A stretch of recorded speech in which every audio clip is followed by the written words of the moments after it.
एक कसाई के पास दो तोते थे। एक तोता कसाई का था। क्या है एक्चुअली हुआ क्या था, दो तोते थे, दोनों एक ही माता के बेटे थे। एक दिन क्या हुआ कि दोनों तोतों को किसी ने पकड़ लिया। पक्षी पकड़ने वाले जंगल में घूमते, तो दोनों तोतों को, दोनों सगे भाई थे और पकड़ने वाला एक था, दोनों को एक ही पिंजरे में बंद किया और बाजार ले गया।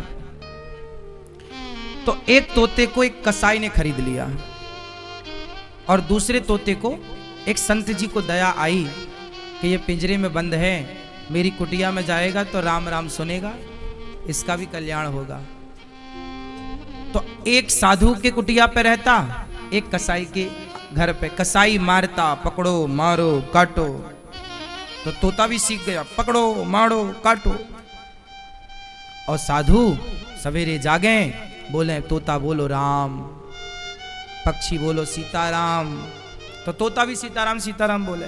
फिर साधु जी तोते को अच्छी अच्छी बातें सुनाया करें, कथा सुनाया करें, अच्छी चीजें सिखाया करें। तो संत जी ने सोचा कि इसे हम उड़ा दें, पर जिसने पकड़ा था उसने इसके पंख काट रखे थे। तो संत जी चाह कर भी इसे उड़ा ना पाए, छोड़ देते तो जानवर खा जाता, तो उसे पिंजरे में ही रखा, लेकिन पढ़ाया संत जी ने, संत वाले संस्कार दिए। कसाई, अब संयोग देखो विधि का विधान कैसे मिलाता है।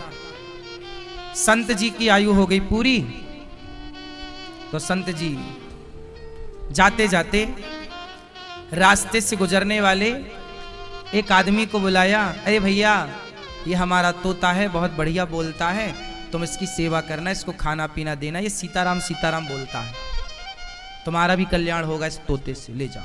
और साधु जी को लगा मर जाएंगे तो ये तोता कौन रखेगा, तो एक मुसाफिर को दे दिया। और संयोग से वो मुसाफिर कोई और नहीं था, वो कसाई ही था। अब कसाई के घर में वो तोता पहुंच गया, और कसाई के घर में ऑलरेडी एक तोता पहले से था। तो वो दोनों सगे भाई थे, दोनों ने एक दूसरे को पहचान लिया, दोनों ने एक दूसरे को पहचाना। अब इस तोते ने, जो संत वाला तोता था, ये कसाई वाले तोते से पूछा, कैसे हो, अच्छे हैं, क्या सीखे हो, पकड़ो मारो काटो, ये सीखा हूं, 3 बातें, पकड़ो मारो और काटो। इसने कहा कि तेरा इससे कल्याण नहीं होगा, अब जो मैं बोल रहा हूं तू बोल सीताराम। ये सारी बातें ना कसाई सुन रहा था। कसाई बोला इसके तो अच्छे पैसे मिलेंगे, तो कसाई दोनों तोतों को राजा के पास लेके गया। महाराज की जय हो, ये मेरे तोते हैं, आप चाहो तो खरीद लो। अच्छा, कितने का दिया? ये तोता तो है 1 रुपए का, ले लो आप। कसाई ने अपना वाला तोता 1 रुपए का, और ये जो दूसरा वाला है इसका 1 लाख रुपए लूंगा। राजा बोला पागल हो गया है तू, 1 रुपया और 1 लाख में अंतर नहीं समझता? हाँ महाराज खूब समझता हूं, दोनों तोते तो एक से हैं, अंतर इतना कैसे है? महाराज आप तो रख लो, 2-4 दिन रखना दोनों को, बाद में पैसा देना, आपको लगे कि ये इस लायक है तो देना, वरना वापस कर देना, मैं तोते ले जाऊंगा। अच्छा ठीक है, ये बात ठीक कही तुमने, पहले मैं 2-4 दिन रखता हूं, फिर कीमत बाद में दूंगा। राजा ने 1 रुपए वाले तोते को तो अपने द्वार के बाहर लटकाया, और जो 1 लाख रुपए वाला तोता उसको कमरे में रखा, अपने कमरे रूम में। देखो तो ऐसी क्या विशेषता है। अब जब राजा के कमरे में वो तोता था, वो साधु वाला तोता था, जैसे ही सवेरे का 4 बजा तो तोते ने संत जी से सीखा हुआ एक दोहा गाया। तोता एक दोहा गा रहा है, तोता बोला, तोते ने कहा राजा राजा सोकर क्या करे, उठ कर जपो मुरारी, एक दिन तो है सो बिना लंबे पैर पसारी। तोते ने क्या बोला? तोते ने कहा राजा उठो, सुबह के 4 बज गए।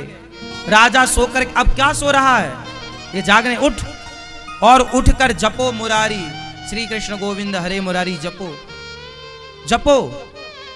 एक दिन तो है सोवना, एक दिन तो सो ही जाना है, ऐसे ही लंबे पांव पसार के। एक दिन तो हम सब ऐसी नींद में सोएंगे कि आग लगी रहेगी, हम जलते रहेंगे और फिर भी हमारी नींद नहीं खुलेगी। अभी तो कोई खांस दे तो हमारी नींद खुल जाती है, अभी तो कोई जरा छू दे तो नींद खुल जाती है, फिर तो हम जलते रहेंगे, हमारे हाथ पांव में आग लगी रहेगी, फिर भी हम नहीं जागेंगे। ऐसी नींद सो जाएगा राजा एक दिन। जाग, क्यों सो रहा है? चल मेरे संग बोल, श्री कृष्ण गोविंद हरे मुरारी, हे नाथ नारायण वासुदेव। राजा उस तोते की बात से बड़ा प्रभावित हुआ। ऐसी बात तो मुझे किसी आज तक साधु संत ने नहीं सुनाई। तोते के सामने हाथ जोड़ के बैठा राजा, और सुनाओ कुछ। तोते ने कहा कि राजन, तू जानता है तेरे सिर पर कोई घूम रहा है? राजा ने कहा नहीं, अभी तो कोई नहीं है ना, तुझे दिख नहीं रहा है। राजा बोले कौन घूम रहा है? तोते ने कहा तेरे सिर पर काल घूम रहा है। कौन घूम रहा है? काल। काल अव्याल मुखग्रास त्रास निर्णा सहे तवे। तेरे सिर पर कौन नाच रहा है? काल। अच्छा, आप लोगों के सिर में काल नाच रहा है कि नहीं? नहीं? हाँ या ना? हाँ या ना? हाँ, हम सबके सिर पर काल नाच रहा है। काल के गाल में हम समा रहे हैं। हमारी यदि 20 साल की आयु है तो 20 साल हमारे काल के गाल में समा गए। 30 साल की आयु है तो 30 साल काल के गाल में चले गए। 40 साल की आयु है तो हमारे 40 साल काल के। आप कितने साल के हो? आप 59। इनके 59 साल कहाँ चले गए? काल के गाल में। कहाँ चले गए? काल के गाल में। अब बच्चे जो हैं, आपने सांप को मेंढक पकड़े और मेंढक खाते देखा है कभी? सांप बरसात में सांप मेंढक को पकड़ता है, देखा होगा आप लोगों ने? नहीं? पकड़ता है, आधा सांप के अंदर हो जाता है वो मेंढक, और आधा वो मेंढक जो है ना, बाहर कीट पतंगे घूमते हैं तो मेंढक भी उससे खाता। मतलब मेंढक दवा किसके मुंह में है? काल के, सांप के मुंह में। लेकिन फिर भी वो अपनी जीभ लपलपाता है कि उससे कोई मिल जाता है वो तुरंत खा लेता है। सोचिए, खुद खब रहा है सांप से, लेकिन उतनी देर में भी वो कुछ पाना चाहता है।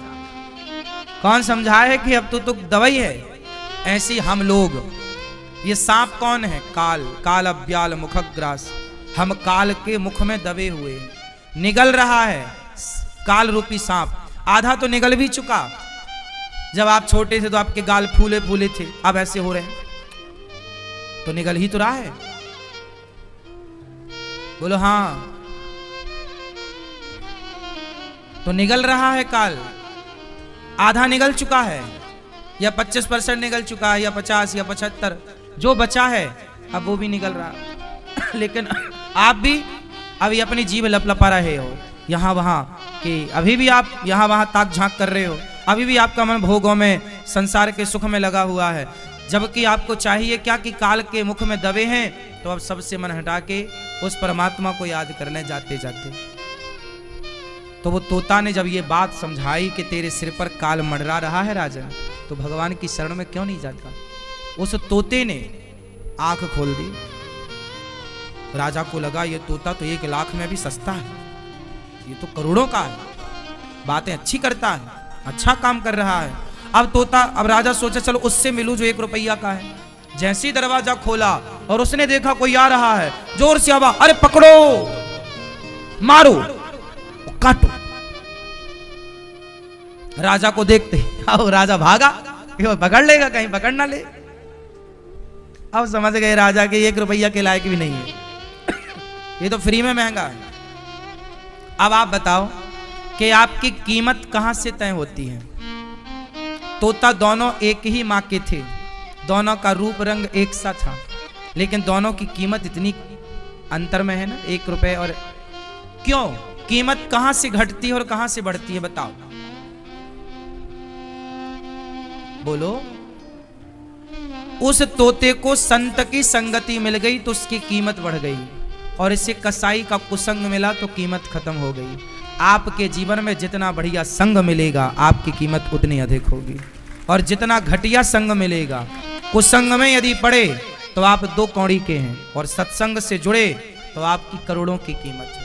इसलिए अपने बच्चों को कुसंग से बचाओ और सत्संग में लगाओ। कीमत बढ़ाना है तो, क्योंकि कीमत आपकी संगति तय करेगी, आपका बैठना उठना किनके साथ है ना। संगति, संगत से गुण आते हैं, संगत से गुण जाए, लोहा जड़ा जहाज में, पानी में उतराए। ठीक है मैया, खुश भोजन प्रसादी करके जाना, प्रसादी पा लेना। संगति अच्छी चाहिए। क्या अच्छी चाहिए मेरी माँ? संगति। तो परीक्षित जी कह रहे हैं कि कल्याण कैसे हो। कल्याण करने के लिए संतों की संगति चाहिए।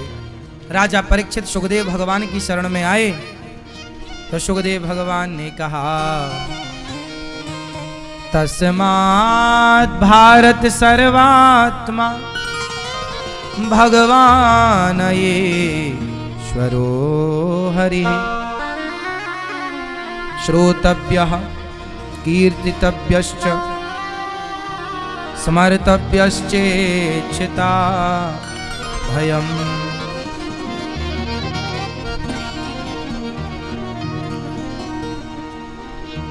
परीक्षित जी सुखदेव भगवान से कहते हैं कल्याण कैसे होगा।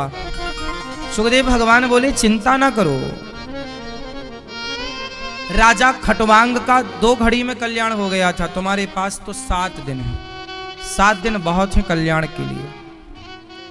कल्याण के लिए 7 दिन बहुत, 2 घड़ी में भी कल्याण हो सकता है। राजा जनक ने अष्टावक्र जी से सवाल किया कि बताओ मेरा कल्याण कितनी देर में कर लोगे आप, मेरा उद्धार, मेरा कल्याण कितनी देर में कर दोगे। तो अष्टावक्र जी ने कहा कि जितना समय घोड़े के ऊपर चढ़ने में लगता है, मतलब घोड़ा, राजा घोड़े के ऊपर, घोड़े के दोनों तरफ में एक पांवदान होता है, पांव फंसाने के लिए, एक लोहे का, जिसमें आप पांव फंसाते हैं। पांव उसमें रखने के बाद फिर आप छलांग हल्का सा जोर लगा के दूसरा पांव दूसरी तरफ घोड़े के रखते हैं। तो आप जरा मुझे बताइए कि एक घोड़े के ऊपर बैठने में घुड़सवार को, देखो हम आम आदमी हैं, हम घोड़े पर बैठना नहीं जानते, घुड़सवारी नहीं जानते, तो हमें टाइम लग सकता है घोड़े के ऊपर बैठने में। पर जो घोड़े का मास्टर है उसे कितना टाइम लगेगा घोड़े के ऊपर बैठने में, जरा बताओ बताओ। हाँ, घोड़े के उस पांवदान में पांव रख करके उस तरफ जाने में ज्यादा से ज्यादा 2 से 3 सेकंड लगेगा, और लो तो 5 सेकंड। क्यों जी, और ज्यादा लगेगा, इतने में चढ़ 5 सेकंड मानो आप। तो राजा जनक जी ने पूछा कि हे अष्टावक्र जी, मेरा कल्याण आप कितनी देर में कर सकते हो। अष्टावक्र जी ने कहा, राजन, जितना समय एक घुड़सवार को घोड़े के ऊपर चढ़ने में लगता है, इतने समय में आपका कल्याण कर सकता हूं। राजा बोले, आप इतनी देर, इतनी कम समय, 5 सेकंड। हाँ, लेकिन एक शर्त है कि मेरे पास आप 5 सेकंड के लिए आ जाना, मैं आपका कल्याण कर दूंगा। लेकिन शर्त है कि आप अपने मन को साध करके आना। क्या करके आना? मन को जीत करके आना, कंट्रोल करके आना। यदि आपका मन यहां वहां भाग रहा है तो उसे आप कंट्रोल कर लो, महीने भर में, 2 महीने में, साल में, 2 साल में, 10 साल में। और जब कंट्रोल हो जाए तो मेरे पास आ जाना। जिसका मन कंट्रोल हो गया, जिसका मन सध गया, उसका तो 5 सेकंड में भी कल्याण हो जाएगा।